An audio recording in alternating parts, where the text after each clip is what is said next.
Hello, everyone. This is A Bit of Business. My name is John Fitzgerald, and on behalf of learmedia.tv and the British and Irish Trading Alliance, welcome to the show. A Bit of Business is all about bringing interesting people and interesting topics together for the BITA community across Ireland, the UK, and further afield. Today is no exception. Our interesting topic is plastic pollution, one that affects every single one of us. Our special guest today is Brendon Kenny. Brendon is the chair of BITA in the Isle of Man and co-founder of Changing Streams. Changing Streams' stated mission is to reduce the consumption of plastic in the construction sector in the UK and further afield. He is passionate, he is energized, and he is focused on this topic. That passion and that energy come through loud and clear in my interview with him that is coming up in the next segment. Before that, if you're interested in finding out more about BITA, please do go to the website bita.ie for lots more news and information about members, upcoming events, and all things BITA related. That's it. Brendon Kenny is coming up next. Please do stay tuned. And welcome back, everyone. We are now live with Brendon Kenny, who is the chair of the British and Irish Trading Alliance in the Isle of Man. He is the founder of Ellenstone Consulting, and he is also the co-founder of Changing Streams. So, Brendon, you're very welcome to the show today. Thank you, John. Thank you for having me. Pleasure. We will talk about Changing Streams in a few minutes, Brendon, because it really is a fascinating organization and very, very impressive. However, could you give us a quick insight into your career journey up to the point when you decided to get involved in Changing Streams? Okay, I'll try and keep this as quick as possible. I started off selling nails and screws, nuts and bolts. I was a YTS, one of the first YTSs in the UK. And I took over the business when I was in my early 20s and grew that business to probably about 20% of the fixings market in the UK. Finished that in 2005. Then I moved into technology, got heavily into technology businesses, working in television, micro-navigation and video, working with the likes of Apple, Avid, BBC, etc. That had a lot of fun traveling around the world on that one. I then moved into a business around sustainability of construction products, because construction's in my blood. And it was all about taking the surplus construction materials and making sure they got used for their intended purpose and move them into community projects. It was an award-winning business called Recipro, still going from strength to strength. Spent a few years on that one. And then I went to the Isle of Man, because the Isle of Man, again, it's in my blood. It's Irish Manx by heritage, and fell in love with the place and wanted to see what I could do to help the Isle of Man. And one of the things I realised is that they weren't connected to the UK, to the northwest of England. So I facilitated the minister to meet with the mayor of Liverpool and the leader of Wirral, and we formed an MOU to get them collaborating and working closer together. From that, I did a year working for government on the island to help to strengthen the relationships. I then became chair of BITA, Isle of Man, to help to forge the whole communication and doing business with people that like to help people, which is in my nature. And we got BITA going.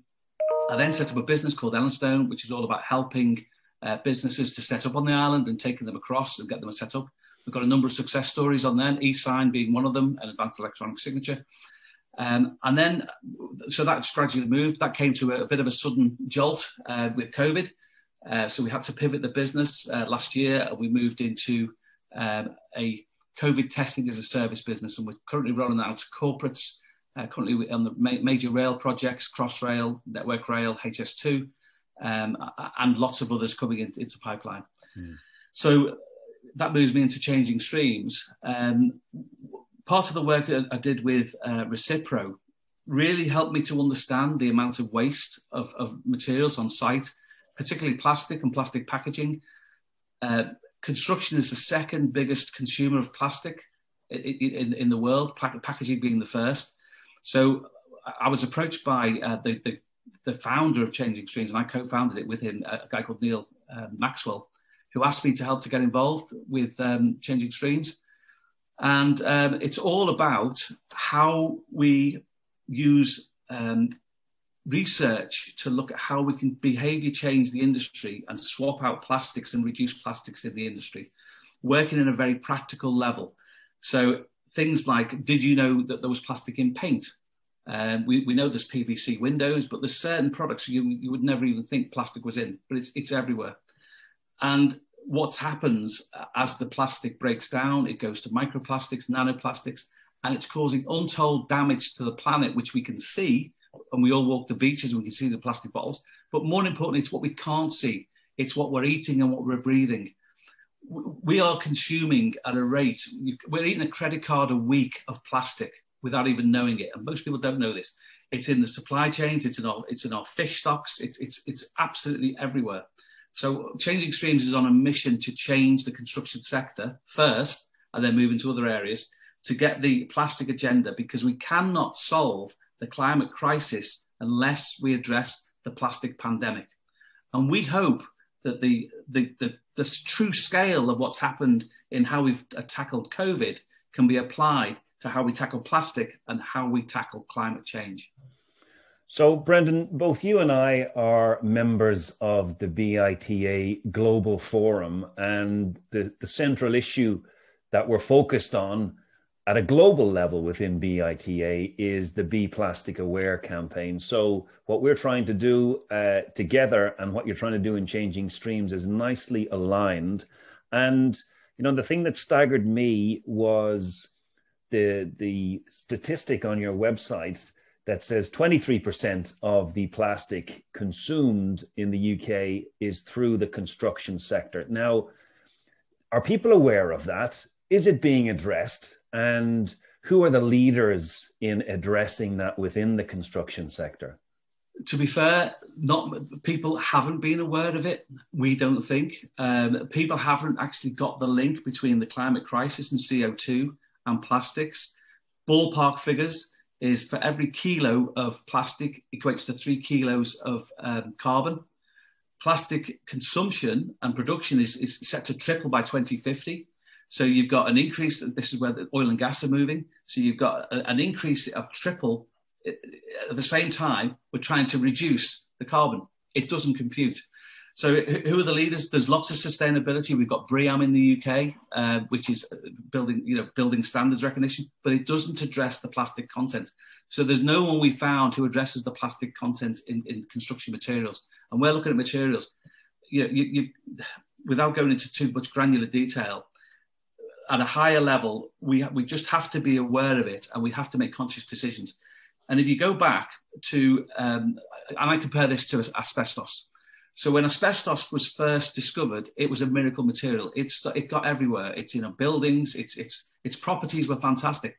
It's only until we found that it was killing us and killing the people working with us that we actually addressed it. By which time, tens of thousands, hundreds of thousands of people have been affected by asbestosis, and they're still living with it now.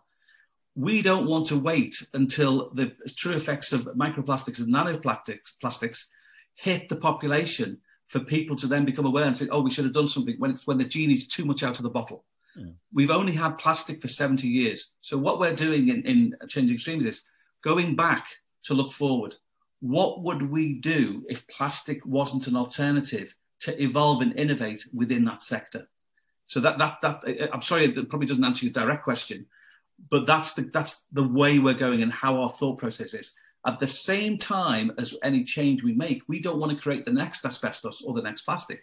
So we have to look at the environmental impacts of whatever we discover and we research out. So we need dynamic research against what we're researching, against the impact of, if that explodes, what happens over here. So the whole biodiversity needs to be looked at in the round on a global scale. Mm. And we believe now, with advances in technology, with big data, with blockchain, there will be solutions not yet invented yet, which will help us to understand in a much better, clearer way of how we can address and how we can research and how we can drive down plastic in the sector and beyond. Do you think this is the first step in addressing this within the construction sector? Education and making people, driving awareness, and then driving the behavior change, because people become aware and then they feel the need to change and are motivated to change. Is it government action?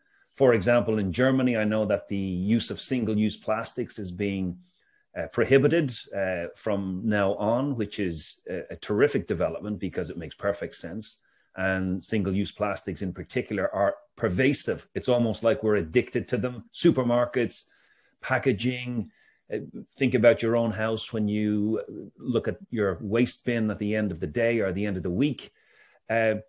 Is that the way forward? Education, behavior change, government mandate, taxation, a combination of all of the above? It's a combination of all of the above. So one of the things we're doing from a practical level is we want to work with governments. And we're already working with the City of London, funnily enough, through BITA, to work with the City of London of how we can actually make change in planning and how we can make change in that from a local government level.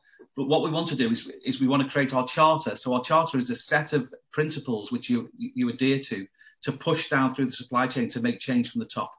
So we talk to the clients. So we're talking to housing associations, we're talking to large insurance companies, large asset owners, so the people who procure the construction. Because the construction sector will only change if the client demands it. So we have to set the principles and the levels up here so that the contractors are on an even playing field here to innovate change. So that one is not against another. They can still compete, but on the same level playing field. And you're absolutely right. From awareness side, we have to get grassroots change behaviour on site. Don't bring a plastic water bottle to the site, which goes into the skip. So we have to identify actually what's in the skip. We have to, what is actually going into the waste. But the top of the chain on the construction sites is the work I was doing with Recipro, which is actually don't let the material become waste in the first place. So if you've got a pallet of bricks, it's a pallet of bricks. It can be used as a pallet of bricks, not going into the waste streams to be ground up and made hard to make it to hardcore. To then, so all the energy to make the brick is lost, to then turn it into something else, which is a waste. Let's keep it moving and build community projects with those bricks. And that's the principles of Recipro. So we need to accelerate that thought process. And just another little ditty for you. For every brick, the energy it takes to make a brick is the equivalent to make 2 pints of Guinness. So, let's have the Guinness and keep the bricks as they are. I think you'd probably have a fairly healthy degree of support for that initiative.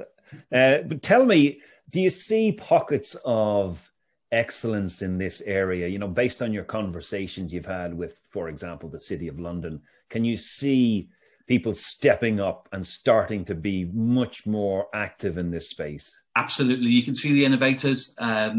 So, City of London, I would say, is a really innovative borough of London. And I think that they set the standards which other boroughs follow. And it's fantastic to be working with those guys. We just signed Arup, a big consultancy firm, as a partner, again, setting the lead. So they're going to put a lot of resource behind us to get research programs moving. And they'll get us into their clients, which again, feeds into that whole constant momentum. And we've signed up Your Housing Group, which is a big housing provider with 28,500 houses in the UK, who are committed to work with us on a £600 million project for building new social housing, again with the principles of principles of changing streams built in. Too many different things we're talking about, to then push that down through to take the plastic out of the content, to allow the residents to live in a plastic-free home. When your children are playing on a plastic floor, touching plastic walls and the paint's peeling off, and you're breathing those plastics in the air.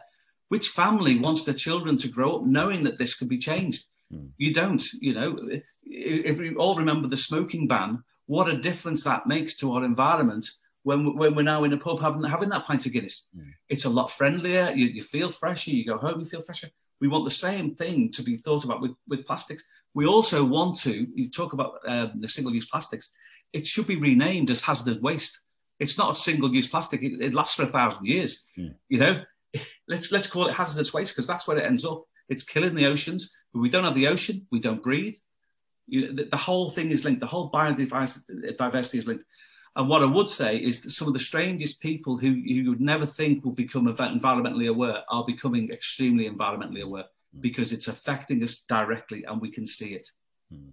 You even see now in the banking sector, you have investment companies set up that are investing in sustainable investments. So anything that is invested, it goes into a fund that has some sort of a social impact, whether it's an impact on plastic, improving the environment in some way, shape or form. So this is starting to seep through. And the important thing in that example is that the returns, people are flocking to those investments because they are socially and more environmentally conscious, and it does make a difference. And now looking at the team that makes up Changing Streams, you have some genuine heavy hitters, senior operators, experienced opinion leaders in the Changing Streams team. Yep. Do you feel that you have sufficient horsepower to get traction? And when you're not getting traction, what is the resistance that you're coming up against in your conversations? Well, the first challenge, as every organisation which is trying to move things forward, is cash. So we need to be innovative in the way we raise money and how we work to develop enough of a war chest to be able to create the kind of research which we want to create. So than that, we've got a membership model, which we encourage people to join if they're in the sector, to come and join us on the journey. We encourage people to put research projects out to solve the problem in their specific industry. So if you're a manufacturer and you have a specific problem which you want to help with, come and talk to us. We'll link you in with our partner, Liverpool University, who's got, it's a red brick university, globally renowned, with some heavy hitters. So we've got a massive depth of strength for research. Do we need more supporters? Absolutely we do. Do we need more support within the team? Absolutely we do. We've got global ambitions, which why it links directly with the Global Forum, because we want to be, it's not just the UK's problem. The UK can be a test bed and to prove it and get the models right. And then we want to replicate that in every jurisdiction around the world to make global change. And we've already got links in with Australia. Again, on the forum, we had Israel on, we've had Japan on, we've had Korea on, we've had America on, New Zealand on. The word is spreading. And the beautiful thing about BITA is that the people who are on the Global Forum are real influencers in the jurisdictions with massive networks themselves. And it's that whole way we could collaborate together and push it through globally, which is going to make the difference. And BITA working with Changing Streams is something we really want to encourage, because the level of membership and the quality of the people who are of like-mindedness to what we're trying to achieve in Changing Streams have been extremely open and helped to move us forward. So we're very proud of how we can work with BITA. And you're right, this is a borderless problem. There are no geographic distinctions between plastic waste in this part of the world or the Southern Ocean or the North Atlantic. It's all our problem. It's a collective problem. And I think you're right. The community within BITA is powerful, and there's power in that community to affect change. And look, I guess, Brendon, the audience for this show is clearly Ireland, the UK, across the global BITA network and across the global learmedia.tv network. And you're live on TV now. Everybody's listening.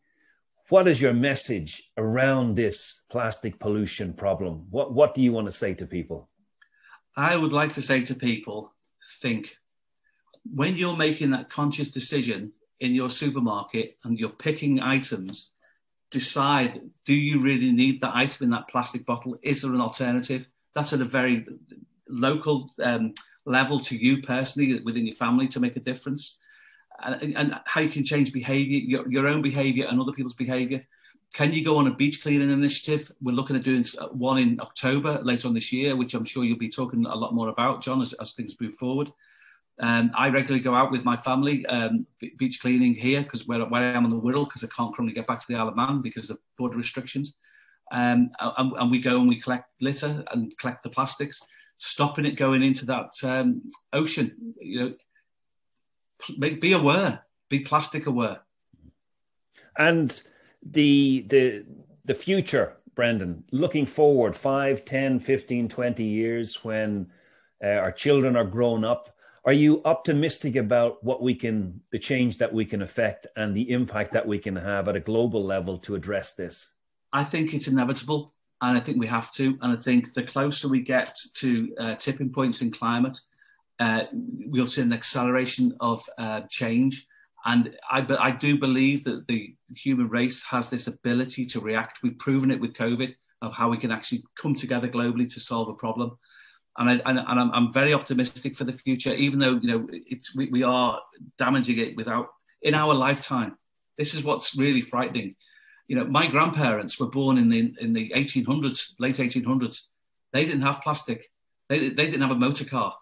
We've done this for convenience, and it's turned out not to be that convenient. And that's my thing, is what is convenience? Is it convenience for you now, or is it convenience for you, your kids, your grandkids? Be aware, be plastic aware. Hashtag be plastic aware on Twitter, Facebook, LinkedIn. Very good. Brendon, your passion, your energy and your conviction really come through, and you're walking the talk, setting up and being part of Changing Streams and trying to affect that global change. You have active programs in place. It's a very exciting time. Changing Streams, tell us the website is www.changingstreams.org. Wonderful. So, folks, and you can make if anyone wants to support, you can make a donation. We have a donation page on there. We'd really appreciate it. And those donations would go in to help to support the work we're doing. We don't get paid for what we're doing in Changing Streams. It's a not-for-profit. We're not out to make profit. We want to keep it pure. But we want to affect real change. We need to make the money to be able to pay people to do things. I don't want to take a penny from Changing Streams. I just want to make a difference. It's a good cause, Brendon, and I think a lot of people will rally to that cause because it makes sense, not only for today, but also for tomorrow. So, Brendon, look, that's it. We're out of time. Thank you so much for joining us today. We really appreciate you giving up your time. And ladies and gentlemen, all that remains for me to say is I'm John Fitzgerald, and this has been A Bit of Business. All the best. Thanks, John.